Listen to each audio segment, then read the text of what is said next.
അയോധ്യയിലേക്ക് കോൺഗ്രസിനെ ക്ഷണിച്ചിട്ട് 1.5 മാസമായില്ലേ?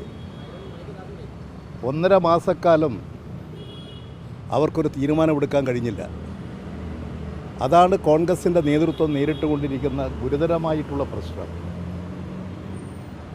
അയോധ്യയിലേക്ക് സീതാറാം യെച്ചൂരിയെ ക്ഷണിച്ചു. ഒരു നിമിഷം വേണ്ടി വന്നില്ല.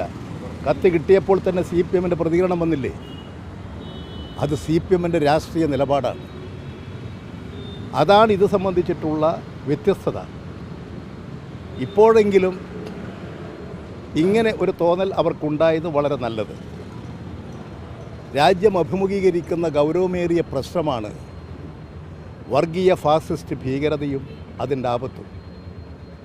ഇന്ത്യൻ ജനാധിപത്യം മതനിരപേക്ഷത കടുത്ത വെല്ലുവിളികളെ നേരിടുകയാണ്. സാമ്പത്തികമായി രാജ്യം വലിയ തകർച്ചയിലാണ്. ഇവിടെയാകട്ടെ കോർപ്പറേറ്റുകളും വർഗീയ ശക്തികളും വർഗീയതയും തമ്മിലുള്ള ഒരു കൂട്ടുകെട്ട് ഗവൺമെൻറ്റാണ് ഭരണം നടത്തുന്നത്.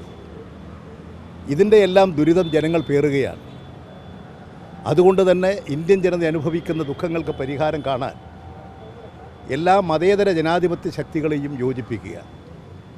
ഇവിടെ BJP ശ്രമിച്ചുകൊണ്ടിരിക്കുന്നത് രാഷ്ട്രീയത്തെയും മതത്തെയും കൂട്ടിക്കുഴക്കാനാണ്. മതം മതത്തിൻ്റെ വഴിക്ക്, രാഷ്ട്രീയം രാഷ്ട്രീയത്തിൻ്റെ വഴിക്ക്.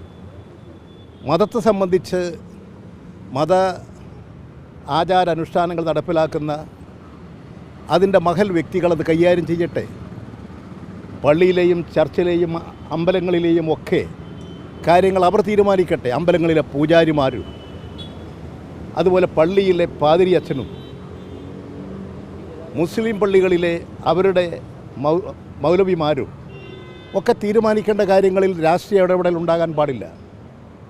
ഇവിടെ പള്ളി പൊളിച്ച സ്ഥാനത്ത് ക്ഷേത്രം പണിത് അതിനെ ഇന്ത്യയിൽ വർഗീയ വികാരമാക്കി മാറ്റി മതനിരപേക്ഷതയെ തകർക്കാനുള്ള നീക്കമാണ് ഇപ്പോൾ BJP നടത്തിക്കൊണ്ടിരിക്കുന്നത്. അത് ഇന്ത്യയുടെ നിലനിൽപ്പിനെ ചോദ്യം ചെയ്യുന്നതാണ്. ഇന്ത്യയുടെ മുമ്പിൽ വലിയ ആപത്താണത്. ഇന്ത്യയുടെ ദേശീയ നേതാക്കൾ ഇന്ത്യൻ സ്ഥിതിഗതികളെ വിലയിരുത്തിയിട്ടാണ് മതനിരപേക്ഷതാ രാഷ്ട്രമാകണം ഇന്ത്യ എന്ന ധാരണയിലെത്തി ഇന്ത്യ ഒരു മതനിരപേക്ഷതാ രാജ്യമായത്. അതിനെ തകർക്കുകയാണ് ഇപ്പോൾ ചെയ്യുന്നത്. ഈ ഗൗരവമായ ആപത്തിനെ പ്രതിരോധിക്കാൻ എല്ലാ മതേതര ജനാധിപത്യ ശക്തികളും, എല്ലാ ന്യൂനപക്ഷ പിന്നോക്ക വിഭാഗങ്ങളും, ദളിത് ജനവിഭാഗങ്ങളും, എല്ലാ പട്ടികജാതി പട്ടികവർഗ ജനവിഭാഗങ്ങളും ഇടതുപക്ഷ ജനാധിപത്യ പ്രസ്ഥാനങ്ങളുമായി സഹകരിച്ചുകൊണ്ട് ഒരു വിശാലമായ മുന്നേറ്റം ഇന്ത്യയിൽ ഉണ്ടാക്കിയാൽ മാത്രമേ ഈ പ്രതിസന്ധിയിൽ നിന്നും ഇന്ത്യയെ രക്ഷിക്കാൻ കഴിയൂ. അത്തരമൊരു രാഷ്ട്രീയ നയങ്ങൾക്കാണ് ഇടതുപക്ഷം രൂപം കൊടുത്ത് വിഭാവനം ചെയ്ത് പ്രവർത്തിച്ചുകൊണ്ടിരിക്കുന്നത്.